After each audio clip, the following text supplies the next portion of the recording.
திரு கமல்ஹாசன் அவர்கள் செய்தியாளர்களை சந்திக்கிறார், பார்க்கலாம். ப்ரெஸ் மீட்லாம் பார்த்துருப்பீங்க.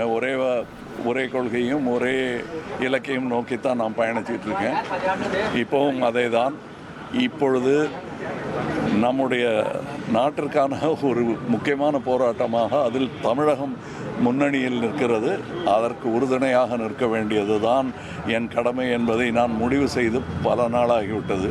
பாரத் ஜோடோ யாத்திரா நடக்க ஆரம்பித்ததிலிருந்து இங்கே வந்து நம்ம கை கொடுத்ததிலிருந்து இது வந்து எங்களுடைய கடமையாக நான் நினைக்கிறேன்.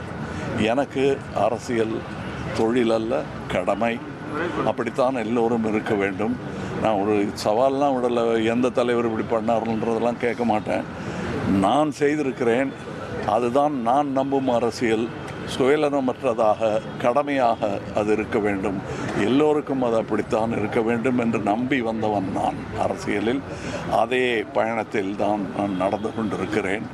இந்த முயற்சி, இந்த ஆட்சி தொடர வேண்டும் என்று நினைப்பவர்கள் அது ஒரு தமிழ் குடிமகனின் உரிமை.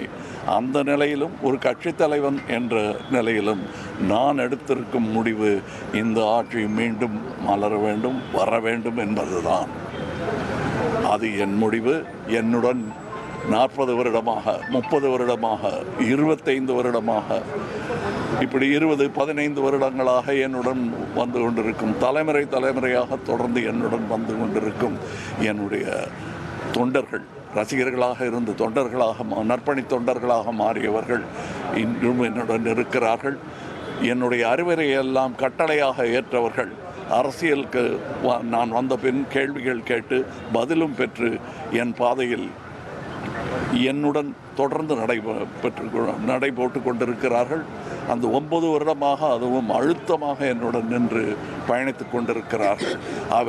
அவர்கள் அனைவருக்கும் நான் நன்றி சொல்ல வேண்டிய அவசியம் இருந்தாலும் சொன்னால் அவர்கள் அந்நியமாக நினைத்து விடுவார்கள். அவர்களுக்கு அது நான் சொல்லிக்கொள்கிறேன். சொல்லும்போது வெற்றி பெற்ற பின்பு எங்கள் தோள்களின் தினவு கொஞ்சம் குறைந்திருக்கும். அப்போ நாங்கள் எல்லோரையும் பாராட்டுவோம், எல்லோருக்கும் நன்றி சொல்வோம். இப்போ மாண்புமிகு முதல்வர் அவர்களை சந்தித்த பொழுதும் உங்களை நான் ஆட்சி கட்டலில் மீண்டும் பார்க்கிறேன் என்று வாழ்த்தக்கூட இல்லை. எதிர்பார்ப்பு இது எங்களுக்கு, அதை நீங்கள் நடத்தி காட்டுங்கள் என்று சொல்லிவிட்டு வந்தேன். ஒரு சிட்டிசனாகவும் ஒரு கட்சியின் தலைவனாகவும் நான் அவரிடத்தில் அதை சொல்லிவிட்டு வந்தேன். வேறுனா முடிவு என்னன்னா, நாங்கள் அவர்களுடன் நிற்போம். இந்த சீட் எத்தனை அதெல்லாம் நான் எண்ணலை, எப்போவுமே எண்ணலை. நான் வரும்போதும் சரி, அது நீங்கள் எப்படி வேணால் யார் என்ன சொன்னாலும் நான் இதுதான் என்னுடைய பொசிஷன். என்னுடைய கட்சியின் உறுப்பினர்கள் எல்லாம் அவர்களுடன் கலந்து ஆலோசித்து நான் எடுத்த முடிவு. இதில் வெளியிலிருந்து நாங்கள் ஆதரவு கொடுப்போம். ஆதரவு என்றால் அழுத்தமான ஆதரவாக இருக்கும், தோளாக இருக்கும் அது என்பதை இங்கே உறுதியாக. நேர்மைக்கான அக்னி பரீட்சை, நேர்மைக்கு அக்னி பரீட்சை கிடையாது. கற்புக்கே இருக்கக்கூடாது என்று நினைப்பவர்கள் நார்கள். நேர்மை தீ போன்றது, அந்த தீ பரவட்டும்.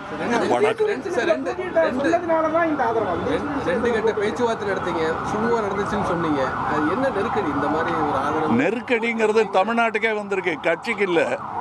அதனால் என்ன நெருக்கடின்னு கேட்காதீங்க. நீங்களா இல்லை புரிஞ்சுக்கணும், நீங்கள் தானே போய் சொல்லணும். நீங்கள் சொல்லும்போது அது பேக்ரவுண்ட் மியூசிக் போட்டால் அது கவலைக்கிடமாகிடும், சந்தோஷமான மியூசிக் போட்டால் சந்தோஷமாக ஆகிடும். கண்டிப்பாக எங்கள் கட்சிக்கு என்று சுயமரியாதை பற்றி அவர்களுக்கு தெரியாததா? நான் அதை சொல்லணுமா? அவங்களுக்கு தெரியும்.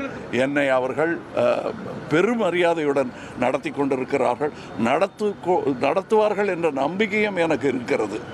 அதனால் நான் இவர்களுடன் நிற்பதை பெருமையாக மட்டுமல்ல, கடமையாகவும் நினைக்கிறேன். நாடாளுமன்ற தேர்தலின் போது இதே மாதிரி பேச்சுவார்த்தைக்கு வந்தீங்க. அப்பவும் ஆதரவு நிலைப்பாடு, மக்களவை இடம் வழங்கப்படவில்லை. சட்டமன்ற தேர்தலுக்கும் பேச்சுவார்த்தைக்கு வந்து இது போன்ற ஒரு முடிவு எடுக்க வேண்டிய சூழல் வந்திருக்கு. இது எப்படி பார்க்குறீங்க? இல்லை, முடிவை நான் எடுக்கிறது சொல்லுங்க. திராவிட முன்னேற்ற கழகத்தின் சார்பில் எங்கள் ஒப்பற்ற தலைவர் தளபதியின் சார்பில் கலைஞானி, நம்முடைய மதிக்கத்தக்க தலைவர் மக்கள் நீதி மைய கழகத்தினுடைய தனிப்பெரும் தலைவராக விளங்குகிற கமலஹாசன் அவர்களுக்கு திராவிட முன்னேற்ற கழகத்தின் சார்பில் எங்களுடைய நன்றியினை மனப்பூர்வமாக நான் மட்டுமல்ல, திராவிட முன்னேற்ற கழகத்தில் இருக்கிற 2 கோடி தொண்டர்களும் இன்றைக்கு அவருடைய பெருந்தன்மைக்கும் சென்டிமெண்டலாக நான் சொல்லுகிறேன். 2024 நடைபெற்ற நாடாளுமன்ற தேர்தலில் மதிப்பிற்குரிய தலைவர் அவர்கள் இங்கே குறிப்பிட்டதைப் போல 2024 நாடாளுமன்ற தேர்தலில் இதேபோல நிபந்தனையற்ற ஆதரவை திராவிட முன்னேற்ற கழகத்தினுடைய தலைமை மு.க. ஸ்டாலினுடைய தலைமையில் அமையப்பெற்ற கூட்டணிக்கு ஆதரவு தருகிறேன் என்று சொல்லி அவர் எடுத்த அந்த முடிவு சென்டிமெண்டலாக ஒர்க் அவுட் ஆகி தமிழ்நாட்டில் 40க்கு 40 வென்று காட்டி ஒரு சரித்திரம் படைத்திருக்கிறது. அதே போல் இன்றைக்கு அவர்கள் எடுத்திருக்கிற முடிவு திராவிட முன்னேற்ற கழகத்திற்கு ஆதரவு கொடுப்போம், தளபதி மு.க. ஸ்டாலின் தான் தமிழ்நாட்டினுடைய முதலமைச்சராக வர வேண்டும் என்ற அழுத்தமான நம்பிக்கையோடு இங்கே வந்திருக்கிறேன் என்று சொன்னது நிச்சயமாக திராவிட முன்னேற்ற கழகத்துடைய தலைவர் தளபதி குறிப்பிட்டதைப் போல 200க்கும் மேற்பட்ட இடங்களை நிச்சயமாக வெற்றி பெறுவோம் என்பதை இவருடைய இந்த பேச்சின் மூலமாக அதை உறுதி செய்திருக்கிறார். அவருடைய பெருந்தன்மைக்கும் அவருக்கு கலைஞானி என்ற பட்டத்தை கொடுத்தவரே எங்கள் தலைவர் கலைஞர்தான். ஆக கலைஞரால் வளர்க்கப்பட்ட கலை உலகத்தில் வளர்க்கப்பட்ட பிள்ளை நம்முடைய கமலஹாசன் ஒருவர். அவர் வைத்த அந்த பெயர் எப்படி நிலைத்து நின்றதோ அதே போல் அவர் புகழும் இன்றைக்கு நிலைத்து நின்றிருக்கிறது. அவருடைய தலைவர் அவர்கள் இருந்தால் கட்டி பிடித்து கொண்டு முத்தமிட்டு அவரை வாழ்த்தி வரவேற்றிருப்பார்.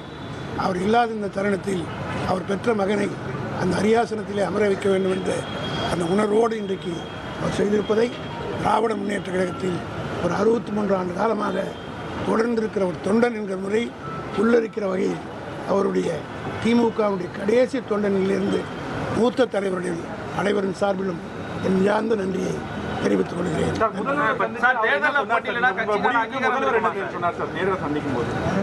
முதல்வர் என்ன சொன்னார் சந்திச்சு இந்த முடிவு? நான் சொன்னது வென்று காட்டுங்கள், நாங்கள் துணை நிற்கிறோம் என்பது. கண்டிப்பாக நன்றி என்று சொல்ல வேண்டிய அவசியம் இல்லை.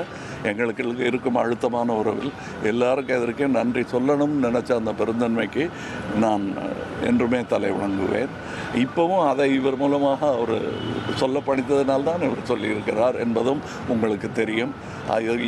இவருக்கும் நான் நன்றி சொல்கிறேன். வணக்கம். இது நாங்கள் இப்போ புறப்படுறோம், வேலை இருக்குது எங்களுக்கு. இந்த வெற்றியை நோக்கி நாங்கள் அதை என்ன பண்ணணும் நான் முடிவு பண்ணுறேன். இப்போ இந்த முடிவு தான் முதல் முடிவு. அதுக்கப்புறம் நான் முடிவு பண்ணுறதை என்னுடைய தொண்டர்கள் ஏற்பார்கள். நன்றி. தொகுதிகள் கொடுக்க முடிவு முன் வந்த போதும் அதை ஏற்காத காரணம் சார். உங்களுக்கு 2 தொகுதிகள் கொடுக்க முன் வந்ததாக சொல்லப்படுது, அதை நீங்கள் ஏற்காது. தொகுதி முக்கியமே இல்லைங்க. நான் வந்த போதும் அப்படி சொல்ல. இப்போ நீங்கள் பாராளுமன்ற தேர்தலில் நான் வெல்லவில்லை என்று சொன்னது மக்கள் என்னை தோற்கடிக்கவில்லை, அரசியல் தான் தோற்கடித்தது. நீங்கள் அதுக்கு சேட், அதான் முதல்ல சொன்னேன், அதுக்கு மியூசிக்கு சேடாக போட்டால் நான் அழுகிற மாதிரி இருக்கும். என் கூட நின்று கேளுங்க நான் எப்படி நெஞ்சு நிமிந்து நடந்து வந்தேன்னு. அதே மாதிரி தான் இங்கேயும் வந்திருக்கேன். நன்றி, வணக்கம். சரிங்க சார். மக்கள் நீதி மய்யம் கட்சித் தலைவர் திரு கமலஹாசன் அவர்கள் செய்தியாளர்களை சந்தித்து தன்னுடைய முடிவு பற்றி விளக்கம் கொடுத்ததை நம்ம பார்த்தோம். தேர்தலில் போட்டியிடுவதில்லை, திமுகவிற்கு நிபந்தனையற்ற ஆதரவு மட்டுமே அப்படின்னு மக்கள் நீதி மய்யம் முடிவெடுத்திருக்கிறது. அதில் அவருடைய அறிக்கையில் நம்ம குறிப்பாக கவனிக்க வேண்டிய வரிகளாக அவர்கள் நமக்கு தருவதாக சொன்ன சீட்டுகளுடைய எண்ணிக்கையும் உதயசூரியன் சின்னத்தில் போட்டியிட வேண்டும் என்ற பரிந்துரையும் நமக்கு ஏற்புடையதாக இல்லை அப்படின்றத சொல்லியிருக்கிறாரு.